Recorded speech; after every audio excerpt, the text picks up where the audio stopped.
Hey guys, Hootie here, and today we're going to be looking at a farm in Western Plaguelands at Hearthglen. So this farm is being done on a rogue and is much easier to do and potentially more profitable on a rogue.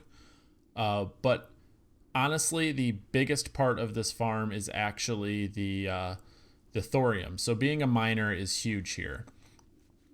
So I'm going to show my map here, and as you can see on the map, there are a lot of thorium spawns in this area. There are also a lot of chest spawns in this area and also rare mob spawns. The rare mobs will typically drop blues or greens. I've gotten a decent amount of both. A lot of grays and other vendor trash as well, which also vendor very well. And then the actual elite NPCs around this area all drop a lot of grays and greens as well. So I usually end up sending all those off to my disenchanter and then selling the disenchanting mats, or using them to get my enchants if I need to. The other thing is these chests in this area, they're going to be hard to get if you're not a rogue. You'll have to actually grind all the mobs up to the chest to get the chest. This is my spec. I'm deep into sub prep with imp sprint, nothing crazy.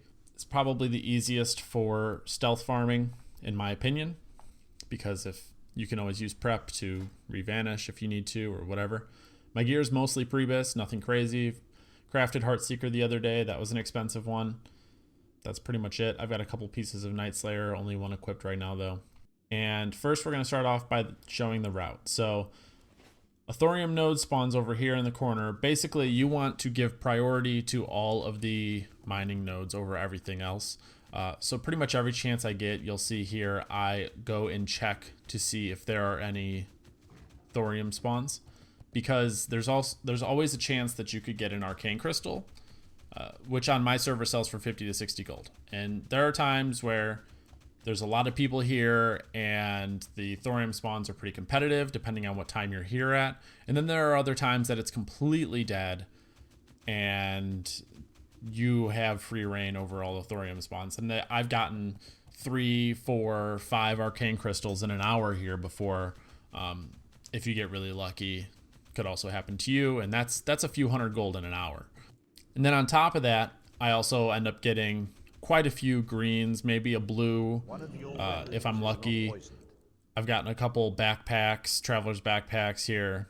All of that stuff will make you gold in the long run as well. At the very least, you can vendor it for a decent chunk of change.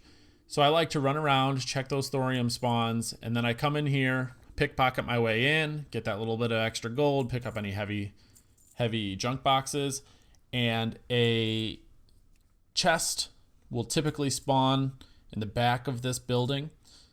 If it's there, I'll get it. That chest I've seen anywhere from a 2-hour respawn timer to even I'll pick it up, I'll run around and do a couple laps, and maybe like 10 minutes later I'll come back in and it's respawned again. So there's always a chance you could get it a couple times in an hour. Next, I'll run into the castle here. You have to be careful. These Scarlet Sentinels here, they can see through stealth, as you'll see here in a second. So you need to be really careful and use your vanishes wisely if you're going to be going into the castle or trying to stealth past any of the sentinels without killing them. You can kill them. They're not super difficult to kill, but sometimes there's like 2 packs of 2 or 3 and you don't want to deal with it. Totally get it. So just try to run past and then use your vanish wisely. Here I blind and gouge them and go upstairs, try to make sure I'm not going to aggro anything else before I vanish. So as you'll see, there is a chest up here. This chest is probably the hardest one to get here, but it is doable. I mess it up in this recording, but essentially what you want to do is go into this corner here. I was testing to see if I could sap and loot the chest. You can't. You want to go into this corner here, aggro this mob. Just that mob will pull. If you stand in the corner and unstealth, you will aggro it and it'll pull to you and you can kill it and loot the chest. You have to be careful. It does try to run away.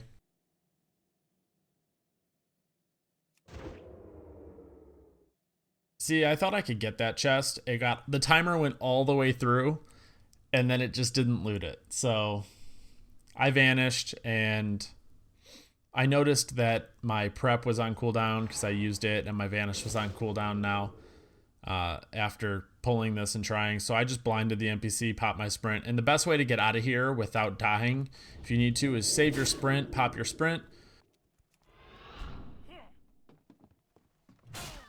run up these stairs. You'll aggro a couple sentinels up at the top here, but just jump off the side. Then you're done. You'll have to run away a little bit and make sure they de-aggro. I thought I had it for a second there. Usually that's far enough, but it wasn't that time for whatever reason. Realized they're still coming after me, so I have to turn around and run back away again. But yeah. So there's a mage here.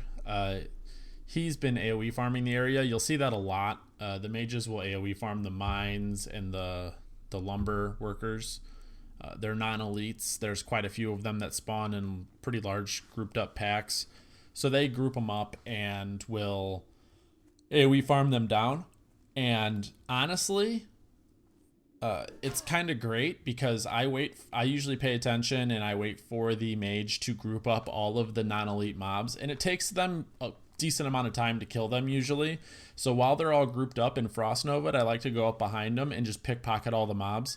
You can pickpocket a mob that is in combat, so just go and pickpocket all those mobs that the mage is grouping up for you. It makes it really easy. You can get them all really quick, especially if you have quick loot turned on and auto loot. I just snag everything out of their pockets really quick and then go on my way. Check all the thorium nodes again. This was bad timing for me. As you can see, there's other people here checking these nodes, so that kind of sucks. But it is a lot easier than trying to get nodes in Silithus if you don't have experience with that. I don't mind going to Silithus and trying to get nodes. I've had good luck there, but lately there's been a lot of rogues there on my server, both Horde and Alliance, so it ends up turning into more of a PvP fest than anything else. I don't mind the PvP fest. A lot of the times you'll find Horde here, and I like to gank them and kind of assert my dominance, you know, so they'll go away and leave me alone to farm my ore and my gold, but it's a lot less likely to run into a lot of Horde here than it is to run into a bunch of Horde rogues. So up in the top of this castle, or this tower here, there's usually a chest spawn in here. Lately, there must have been another rogue farming this because lately I haven't been able to get it quite as often, but usually I've had it on. It's a 2-hour timer, 2-hour respawn for that chest. It's usually a large mithril-bound chest, so you can get some pretty good loot out of it. And I've had it on a 2-hour farm for a while during the days. I work from home, so I've been able to get up in there and snag it every few hours. I've probably net, I don't know, 100, 150 gold just off of items that I've sold, disenchanted and everything, just out of that one chest. These casters up here are pretty easy to kill as well, which is nice because these casters in specific will typically drop green items or blue items for me. Even a lot of grays, a lot of good vendor stuff. So, but you do have to be careful getting out of here. You can't aggro all these guys and it can be quite a pain. So I get out of here. I kill a couple casters, I get out, and just to go check the ore spawns again, and there is a rich thorium spawn up here. So if you pay attention, you can get them. Unfortunately, I didn't get an arcane crystal from this one, so that kind of sucks, but at least I was able to snag the timer here on the thorium spawn, and you'll see it respawn. Another node will usually pop up in this area maybe like 2 to 4 minutes after you mine this one. Maybe a little bit longer, but not too much. Anyways, thanks for checking out the video, guys. I hope this helps you. I can usually net anywhere between, 50 and 150 to 200 gold an hour here, depending on arcane crystals. So good luck. See ya.